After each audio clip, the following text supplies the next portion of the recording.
A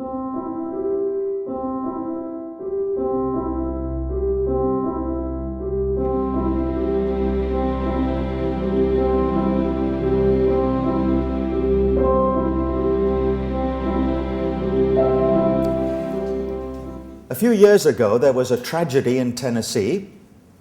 A tornado demolished, among other things, the Mother Liberty Church of the CME, Methodist Church. That began as the Colored Methodist Episcopal and later became the Christian Methodist Episcopal Church. It began in Jackson, Tennessee. They've now got their headquarters in Memphis, but I was privileged before the tornado took it away to worship in the Mother Liberty Church with Sandra King Shaw, who is a member of Asbury United Methodist Church in Washington, D.C., which was the flagship church of the former Washington Conference of the Central Jurisdiction. Now, if you don't have the whole history of the Central Jurisdiction, I can't give it to you briefly this morning, but look it up. It was the big sin of early American Methodism.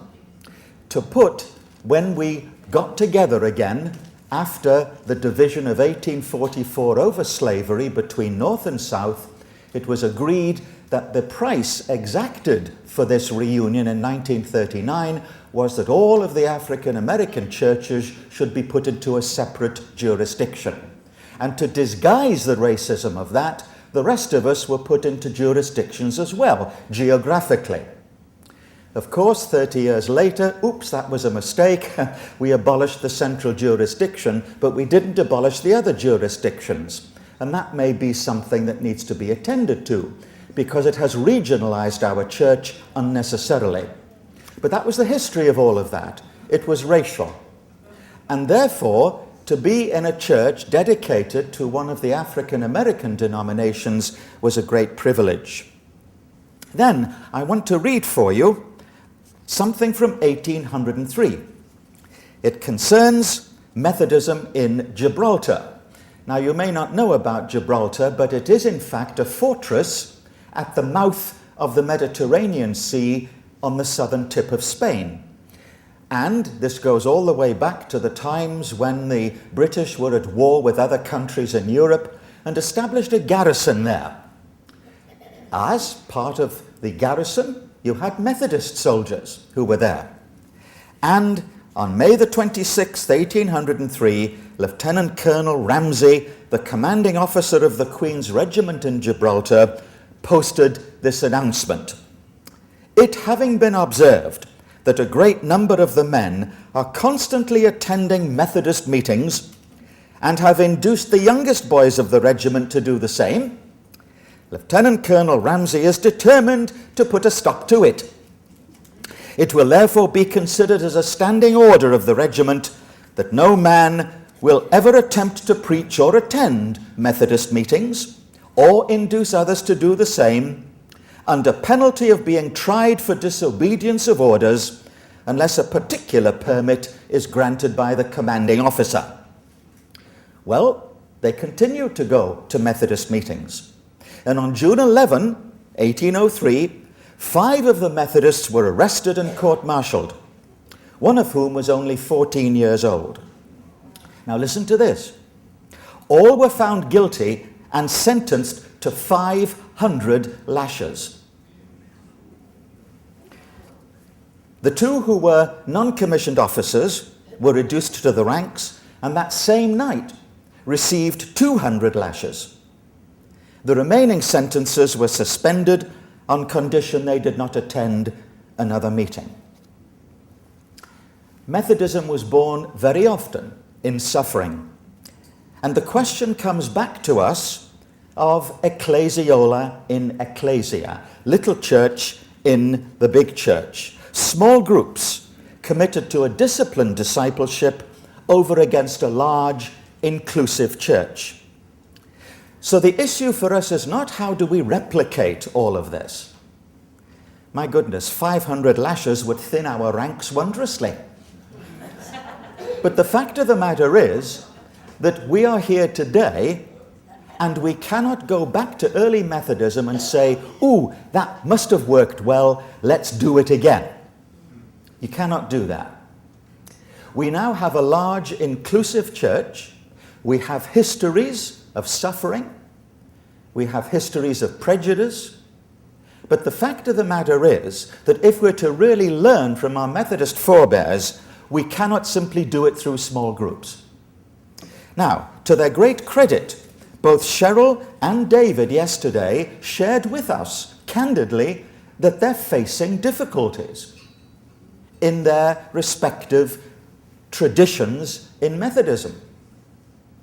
That in fact, the Korean class meeting, which is the basis, by the way, of the Korean Methodist Church in Korea today, they even list their membership according to the class membership. That this is coming under severe strain in the North American culture. And the reason is very simple. Small groups have become a phenomenon of every facet of life.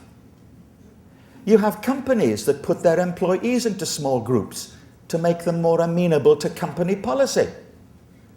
Learn how to get on with each other, then we'll all make a bigger profit. We have small groups all over the place. And you're going to hear later this morning from David Worthington that Methodism had different kinds of small groups, not just the class meeting. So small groups are now part of our culture, and to simply go back to early Methodism and say, let's have more small groups, that's not going to work. Not to do what we hope can happen, namely to revive the church, because people are going to form small groups for just about everything. I can give you a small group in the church I attend. It's a group of men who like to cook pancakes. And they go all over the place cooking pancakes.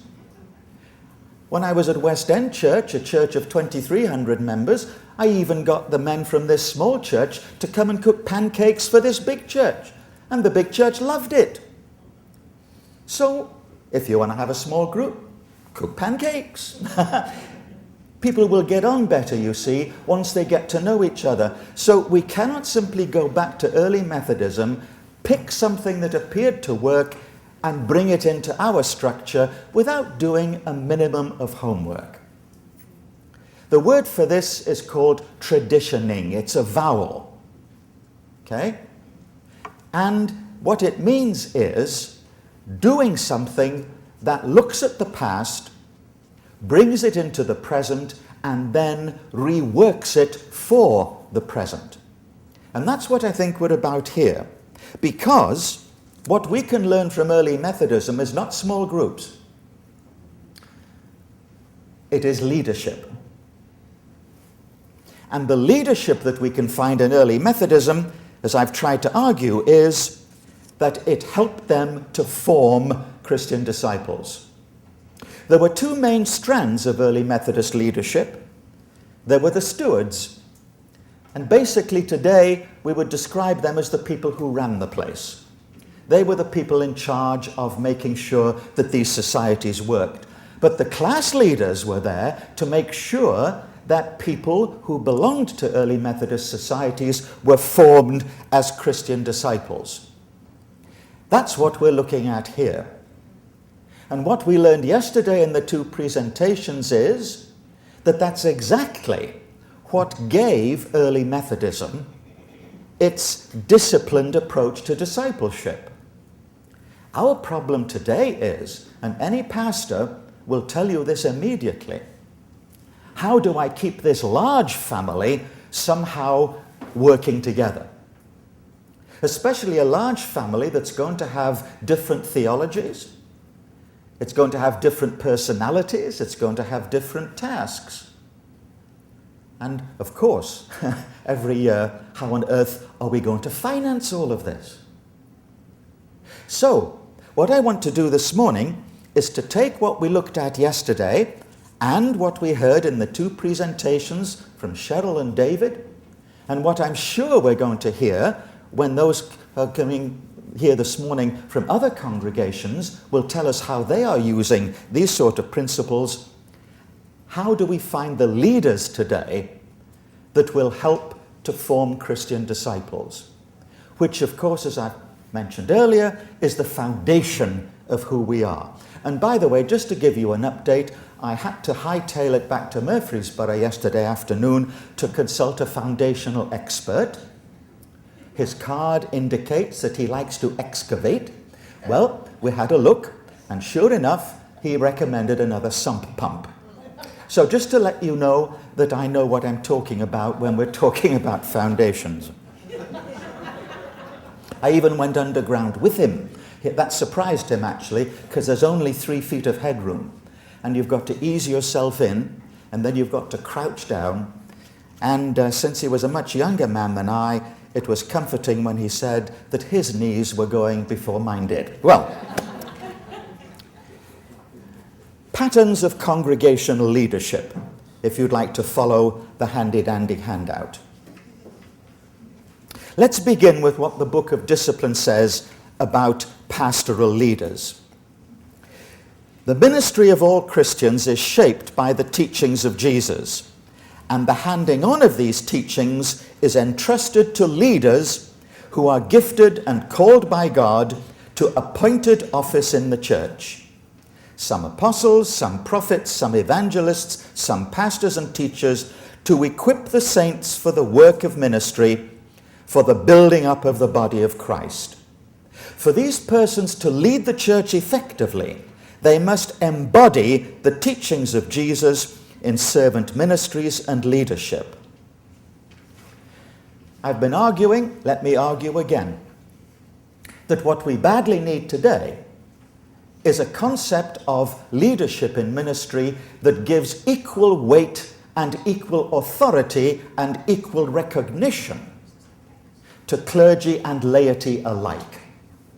And that our biggest blind spot right now, in my view, is that our present perspective limits lay leadership to clergy light. That somehow we regard the clergy as the real leaders of the church, and therefore if laity want to give us a hand, well, let's do so with a sign of condescending pat on the head. Oh, and by the way, here's a few courses you can do.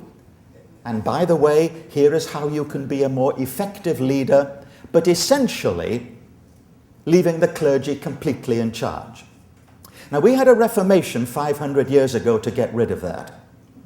And the irony is that of all the major Protestant denominations, Methodism is the one that has paid least attention to it. We have become a clergy-dominated church. We are an Episcopal-dominated church. Our laity, however, have a role to play that I think is the key to whether or not we will go forward into the future or whether we will remain a church embodied in its tradition without traditioning its tradition.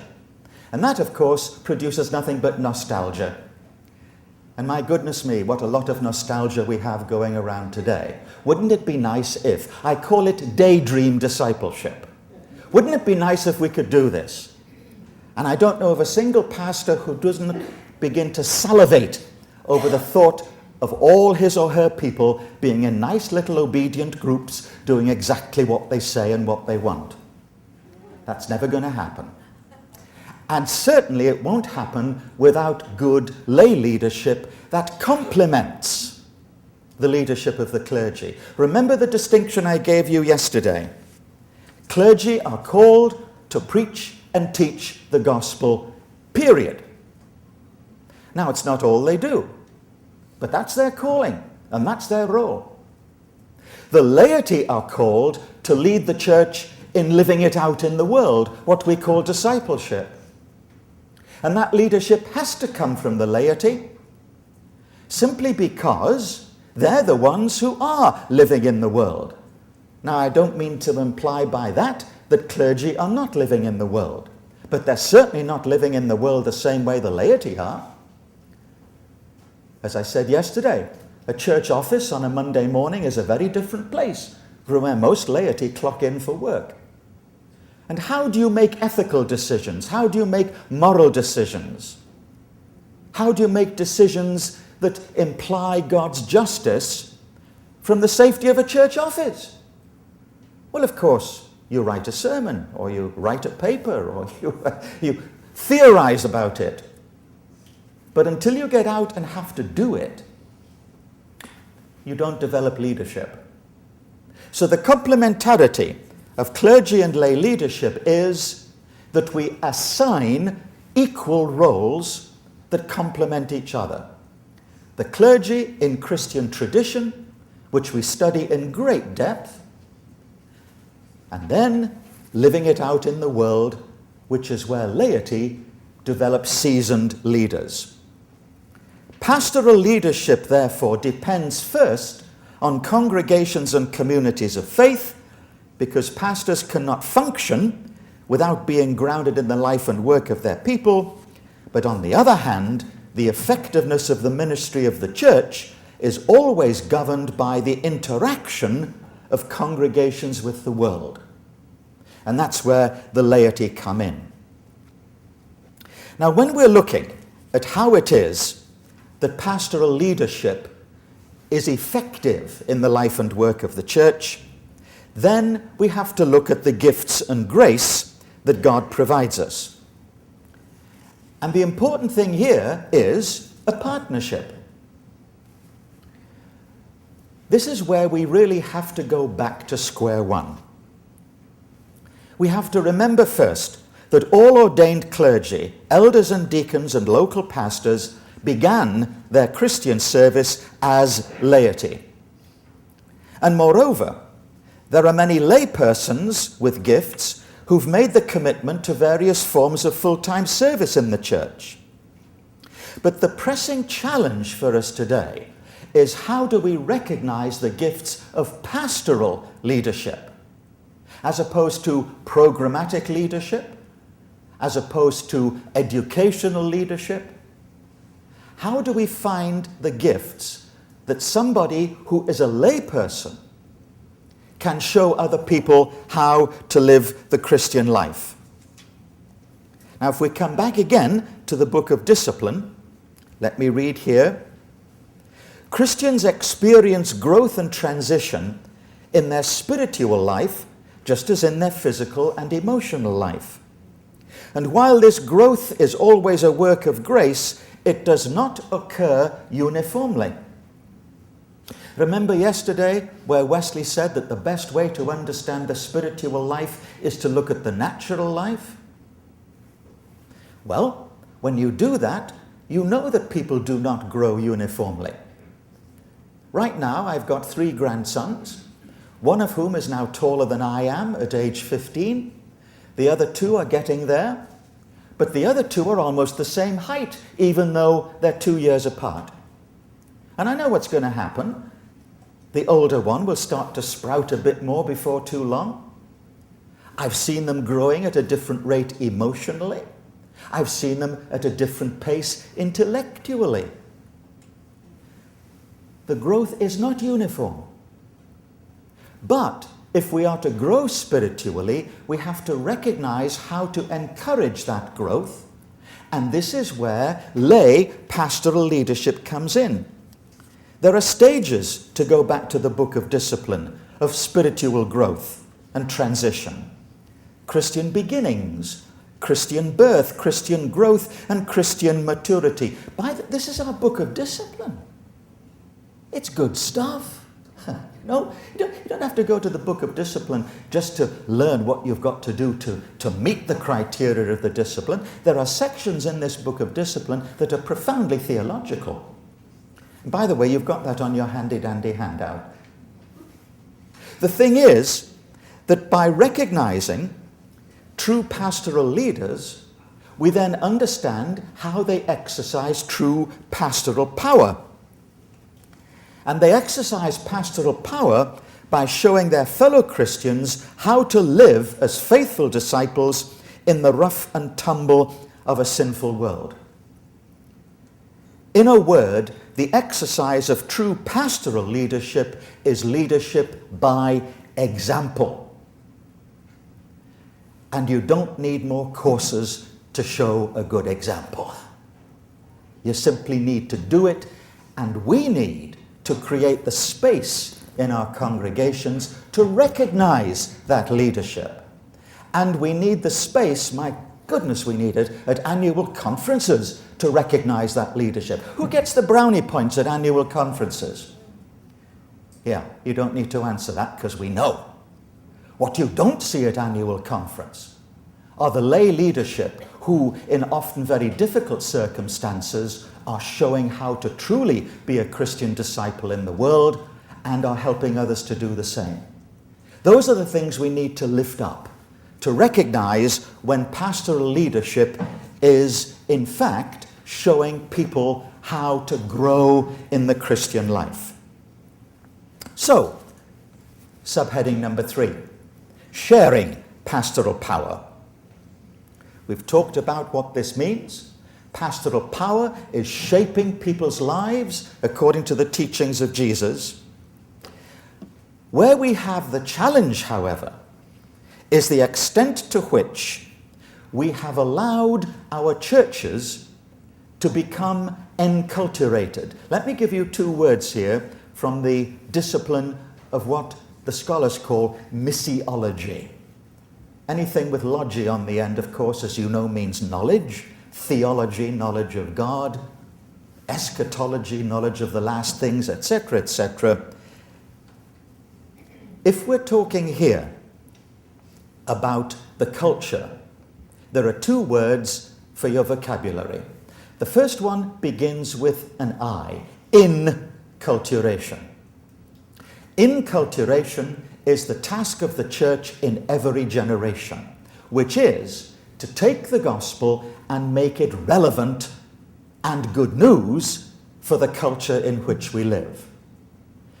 Perfect example of this, of course, are the parables of Jesus. Let me give you one where a bit of inculturation, I think, is necessary. It's the parable of the wise and foolish bridesmaids. One of my favorite parables, actually, because it implies a wedding feast, and I think Jesus was always a welcome guest at the wedding feasts. He even made the hooch for them when they ran out. Have you noticed? Now, the wise and foolish bridesmaids are told, get ready. The bridegroom is probably going to make you surprised when he arrives. And we know what happens. 5 of them trim their lamps and get enough oil. The other 5 say, we'll do it later, fall asleep. And suddenly, here's the bridegroom and his party. Share your oil with us, they say to the other 5. Sorry, can't do that. You see, if we give you oil, we'll have 10 lamps that go out halfway through the feast. Better 5 that stay on all the time, so off you go to the 7-Eleven and get yourself some oil, like you should have done at the outset. One of the interpretations of this exegetically is that this really implies that the oil in the lamps represents the good works we do for Jesus. And if there's one thing that you cannot do, it's share your good works with people who haven't done any. It's just an impossibility, an interesting insight. However, sometimes I've heard this parable imply that if you didn't get oil for your lamps, you're going to be shut out for good. You're not going to make it into the heavenly feast. So the door gets slammed shut. And of course, that gives the wrong kind of spiritual power to church leaders who want to exercise it that way. But in fact, start to look at the real point of the parable, and it is that this was a game that they played at these weddings. The bridegroom's party deliberately tried to arrive at an inopportune moment to catch people napping. And so, when finally the 5 who don't have any oil said, will you let us in? They have a bit of fun at their expense. Who is that outside the door? Oh, you. By the way, does anyone know who these people are? Sorry, you can't come in. They have a bit of fun at their expense. Before, of course, finally relenting, okay, come on in and join the party. Now, to inculturate something like that, do you see what we've got to do in this culture? We've got to look at what we now know about planet Earth, about the cosmos, about a parental God, and above all about the community called church. And we've got to do that over and over again in order to take the gospel as we have had it handed on to us. And before we hand it over, we've got to say to people, look, This is still good news. I remember as a young pastor, we lived next door to some neighborly pagans. They were good people. I told you yesterday, the word pagan is a good word. Paganus, the Latin word paganus, simply means a peasant, someone who loves the earth. And these people were good people. Their yard was better kept.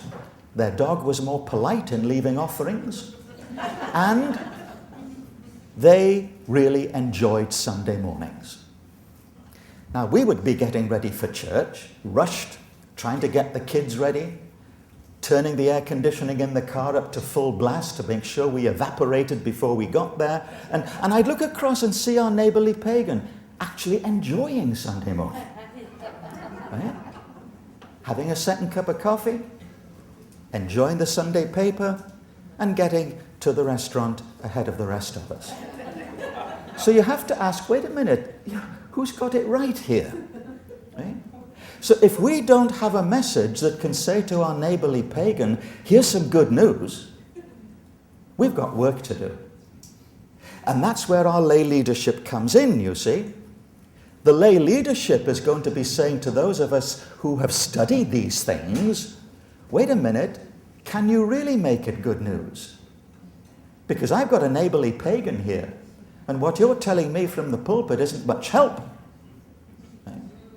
So we have to talk about this. Now the other word is enculturation with an E. And enculturation means we've bent over so far to make this gospel relevant, we've let the church become part of the culture. And once we've done that, then we are trying to keep the church alive in all sorts of ways that have very little to do with the gospel and which are very, very time-consuming. And when it comes to pastoral leadership, this is where our time very often gets misspent.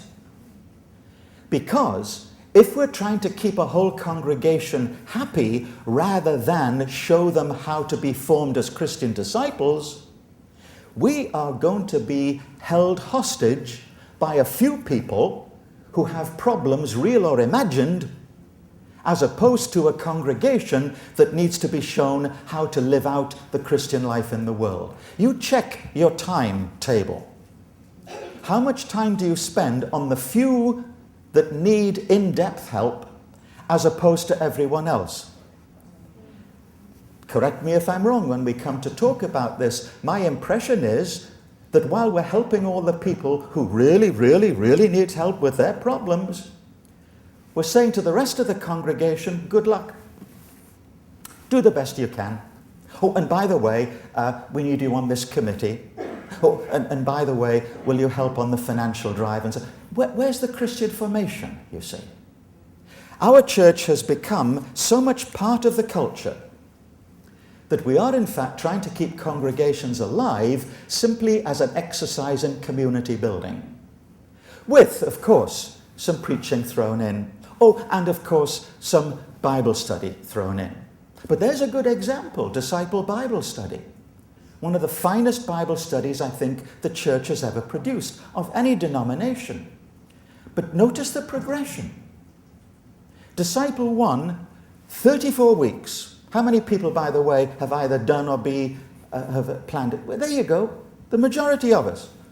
Very, very fine Bible study. At the end of 34 weeks, are you ready now to become a disciple?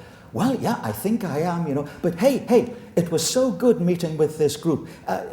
Do you have another? Glad you asked. Here's disciple 2.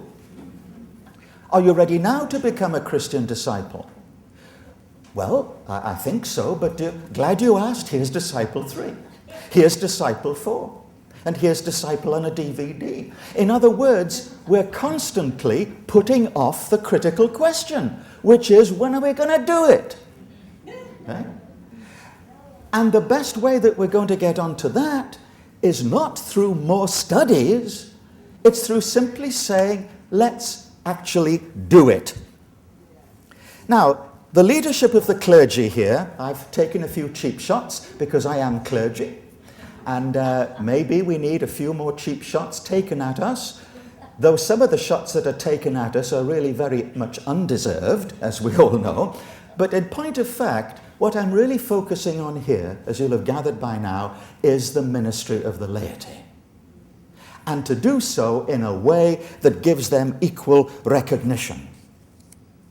But in the meantime, there is something I'd like to draw our attention to. And that is heading number 4, the leadership of the clergy, into what we now call the orders. As you know, these orders came in the last decade, and in the book of Discipline, the nature and purpose of the orders are that they will provide regular gatherings of ordained deacons and ordained elders for continuing formation in relationship to Jesus Christ. This is on your handy-dandy handout, taken from the book of Discipline. And the orders are to assist in plans for individual study and retreat, to develop a bond of unity, to enable the creation of relationships, and to hold accountable all members of the order. In other words, exactly what we've been talking about in covenant discipleship, except that this is to be an order of the clergy, both elder and deacon. And as these orders are beginning to filter into the denomination, though quite frankly, very unevenly, there are some annual conferences that have done this very well and some that have not, but the orders are now focusing on 4 basic areas. First of all, the spiritual life of each member, spiritual growth, spiritual sensitivity, discernment of spiritual forces in the congregation, and the fruits of the Spirit. You know what those are, of course: love, joy, peace, patience, kindness, generosity, faithfulness, gentleness, and self-control. And that's just in one area for the clergy. But these are in place. They're in the book of Discipline. Just as a quick show of hands, how many of you in the order of elder or deacon in your annual conference are engaged in some kind of mutual accountability through the orders? Not exactly a majority.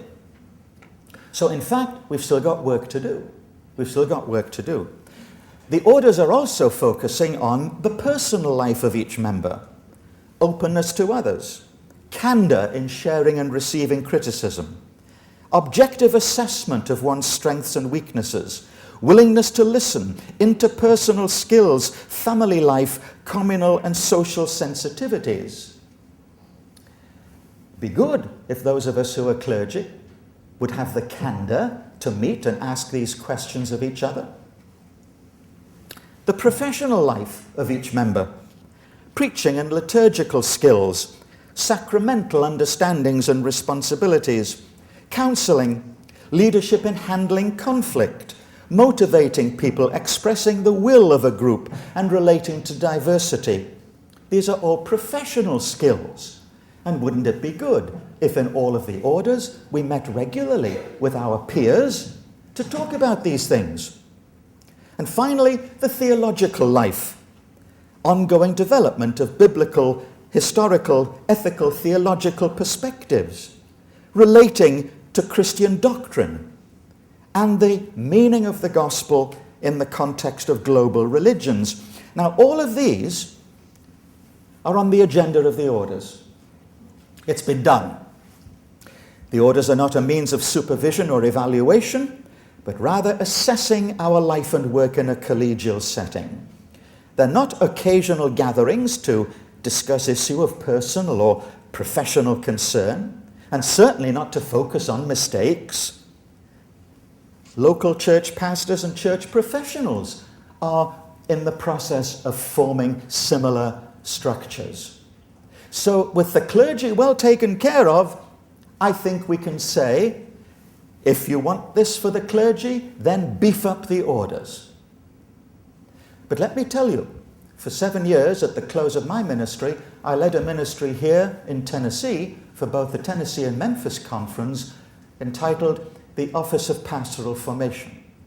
And we worked hard to develop these kind of groups as part of the orders. An uphill battle, and this is the thing I heard most often as a reason for not engaging in these kind of groups. I do not want to open myself up in a group that might include my next district superintendent. In other words, our church is facing an uphill battle in collegiality through a lack of clergy mistrust. We have to work at that. There's no easy answer. And short, of course, of a tremendous restructuring of our polity, that question remains relevant. However, at least the clergy are engaged in doing this. So we can say, carry on. Good luck, so to speak. But now we come to the real issue, subheading number 6, lay pastoral leadership. Because it is very interesting. We do not, after all these orders for the clergy, we do not yet have an order for the laity.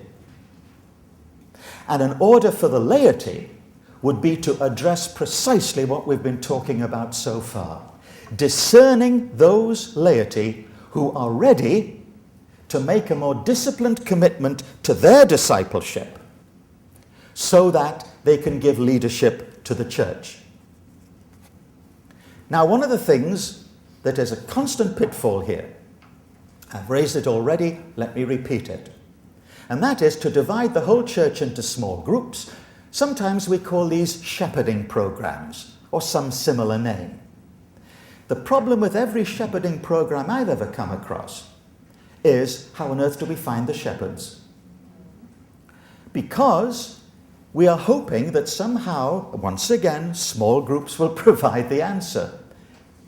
The answer doesn't lie in the small groups. It lies in the leadership. And as I'm sure you'll hear from David later this morning, the class meeting began not with small groups, but with the class leaders. They were the initiators of the class meeting. So we're looking here not for small groups, but for leaders. And the reason, as I mentioned yesterday, that the class meeting began to decline was that the whole of the denomination in the 19th century began to focus on the preachers and how preaching in the frontier became the means by which people responded. And increasingly, the Methodist theology of growing in grace was replaced by the challenging theology of say yes or no. If you say yes to this sermon, then you are obviously one of God's elect. Welcome. And if you don't, then heaven help you. That became the kind of preaching that we had on the frontier. And the casualty of all of this became the careful nurturing of spiritual formation and of discipleship that the class leaders used to provide. When I taught at Wesley Seminary, we lived only 20 miles from the farmhouse that belonged to Robert Strawbridge. Robert Strawbridge, as you may know, was an Irishman who settled in Maryland and became a Methodist circuit rider. He hardly ever spent time in his farm. He would spend maybe a month in the spring planting his crops, then off he'd go, riding the circuits, going into Virginia, pressing the gospel where it had not yet been heard. And of course, in the fall, he'd come back, reap the harvest, and off he'd go again. Now, who ran the Methodist Society of Robert Strawbridge when he was away? The class leaders did. But in the 19th century, the preachers became so dominant that in fact these class leaders began to diminish in their role and in their authority. But do you know what the final death blow was to the class leader? You may be surprised. The adult Sunday school class. And the adult Sunday school class, and this may surprise you too, is a peculiarly American phenomenon. Sunday school everywhere else in Methodism around the world means children. It's only in this country you've got the adult Sunday school class. And of course it's much more comfortable to sit in a Sunday school class and be taught by somebody. Usually the leader of the class has to find all these speakers. Just last week I was recruited to teach 2 more Sunday school classes in December. You know, part of the lineup, you see. Because rather than come and be accountable to one another for your living in the world, we'll just sit back and hear a good speaker. And by the way, it had better be a good speaker. Oh, of course, we have things like get well cards, you know, and all that helps with the community of a Sunday school class, but it cuts away the accountability. And that was the final death blow to the class meeting and the class leader. Or put it another way, it was the point of our enculturation. Now, if we're to bring back lay leadership, then I think we have to go back to class leaders. There was an attempt to do this in 1996. That was the time they brought in the legislation for the order of full deacon. And they were talking about lay leadership. But they got hung up on what to call it. And you know, if you're hung up on what to call something, it's a fairly good sign that you don't know what you're trying to do in the first place. And it didn't make it out of legislative committee. You know what the title they came up with they were going to suggest for this lay office? They were going to call it Lay Ministry Steward, which is a kind of hybrid name, takes a little bit of Methodism, steward, but then you see the patronizing, matronizing approach here. Yes, dear laity, we'll allow you to do this much. You can become a lay ministry steward. God bless you. I'm waiting for the true lay leadership of the church to stand up and say, get off our backs and let us do what God is calling us to do. Now, you've got to be careful when you open up a floodgate like that, and it could be very untidy. But I'd rather see a floodgate opening up than discussing what to call ourselves. I think we're at a very pregnant moment here, looking at how we can really bring back lay leadership through leadership by example. Now, I've used the word class leader simply because it's there in early Methodism. And my position on this now is very straightforward. If you can find a better name, let's find it. But if you cannot find a better name, then why not just stick with class leader? It's there in our heritage. The word leader is there. It doesn't confuse it with lay leader, which is also an important position. But it does provide a group of people who are going to intentionally help congregations to form Christian discipleship. All of this needs to be done, however, connectionally. And the problem is that when we try to do it connectionally, we run into all sorts of debates. So I'm going to leave that for part 2 of this morning's discussion, because I'd like to then make this much more of a dialogue. So let me just give one final thought, and then we'll take some questions and have a short break before we go into part 2.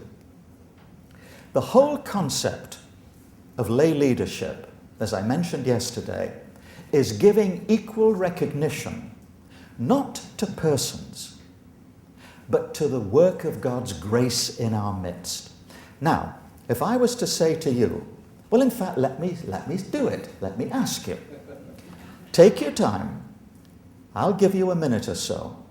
But when you have thought of a single person in your congregation who fits the criteria of somebody who can help us to provide lay leadership in forming Christian disciples, when you've thought of that one person, will you raise your hand and keep it up?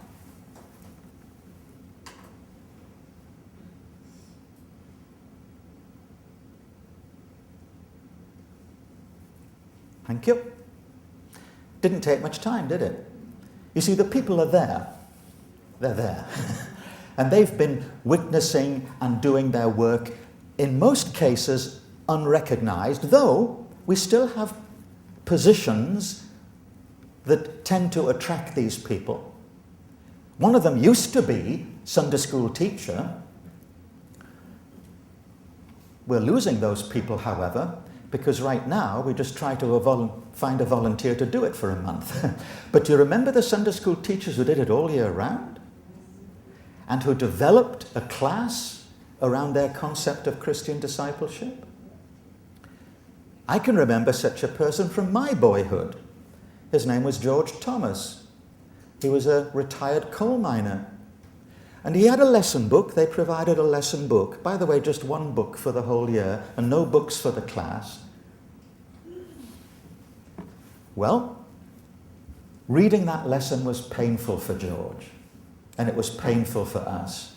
So we were always relieved when he finished reading the lesson, closed the book, and then began to teach us. And I've never forgotten one illustration that George gave. It was during World War I. He said we were out on patrol one night, and our mission was to go and grab a prisoner. Now, you may not know this, but on the Western Front in World War I, not II, World War I, the lines were no farther apart than the width of this room. So the British and French trenches would be there, the German trenches would be there. And largely at night, in the darkness, they would send out people to grab a prisoner.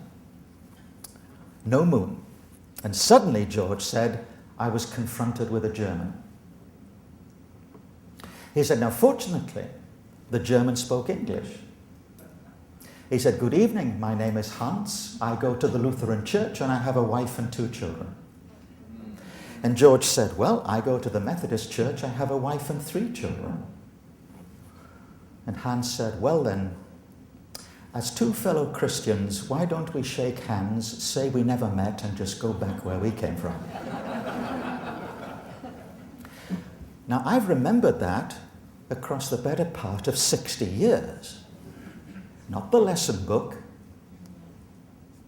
not necessarily the title of George's position, but I've remembered his teaching as a layperson.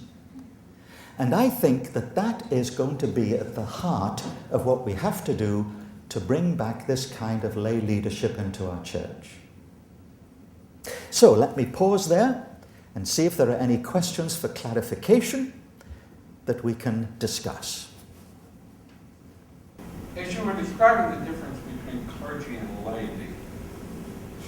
laity is taking the kingdom out of the world, where does the clergy order of deacon fit into that? Because I thought that's how ordained deacons describe their task. Mm-hmm. Yeah. This is where we've really got to work at all of these definitions.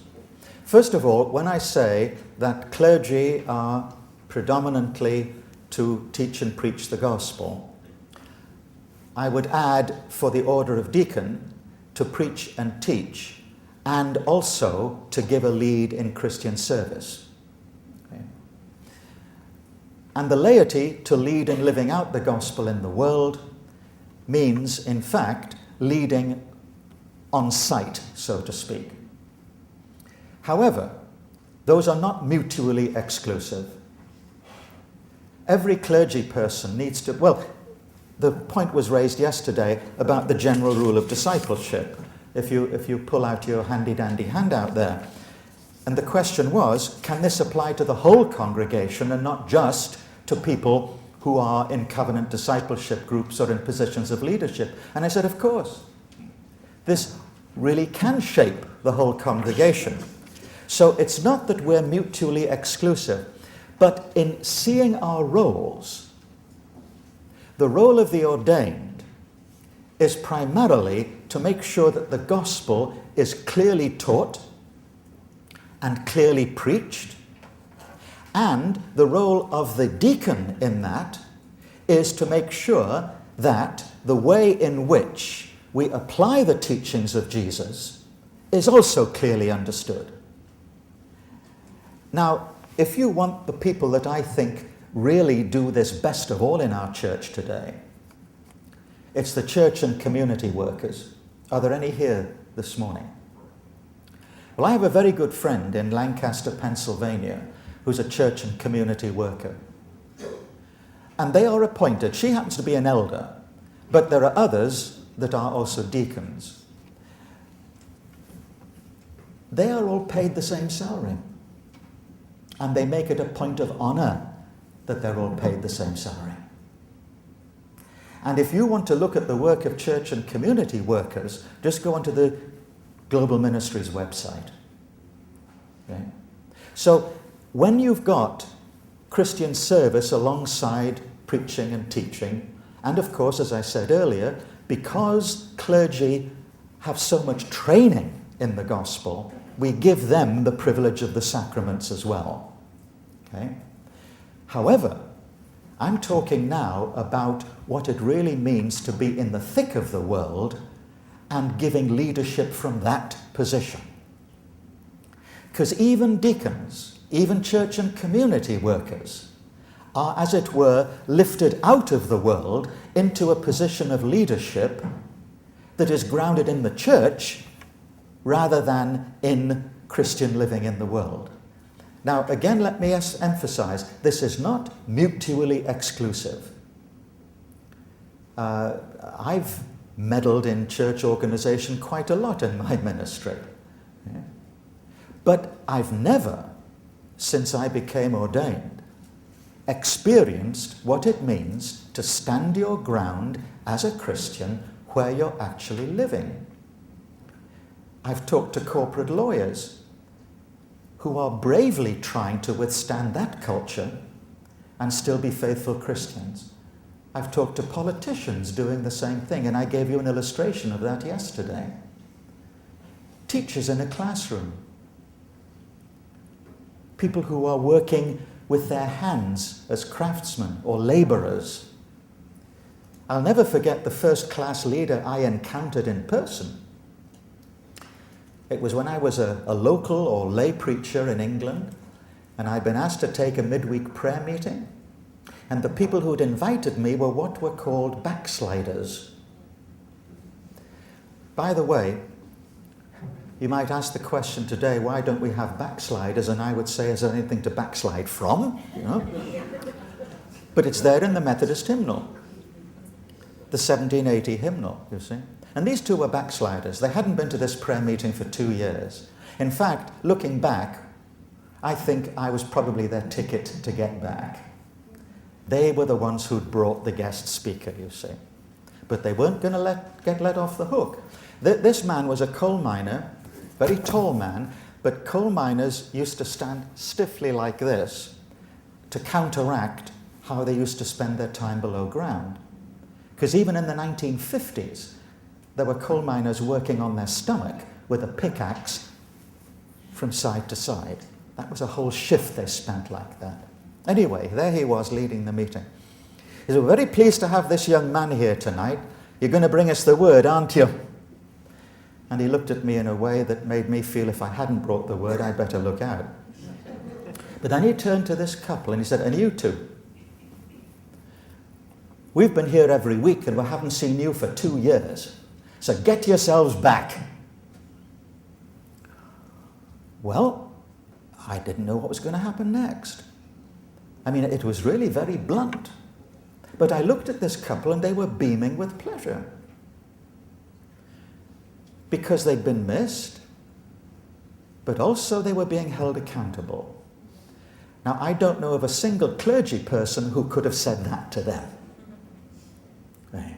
Or if they did, they probably would be worried about their next appointment. You see, it's the lay people who have the authority of being in the world that need to be recognized as comparative leaders with the clergy. And it's going to take work because we've got to rethink all sorts of things and to give authority where it belongs. By the way, I'm not suggesting that we depart from this meeting and start to present constitutional amendments to the United Methodist Church. For one thing, the Judicial Council won't let us do that. But secondly, that's not the way it's going to happen anyway. It's not going to happen from the top down. It's going to happen from the grassroots up. And we've just got to start preparing the climate for it.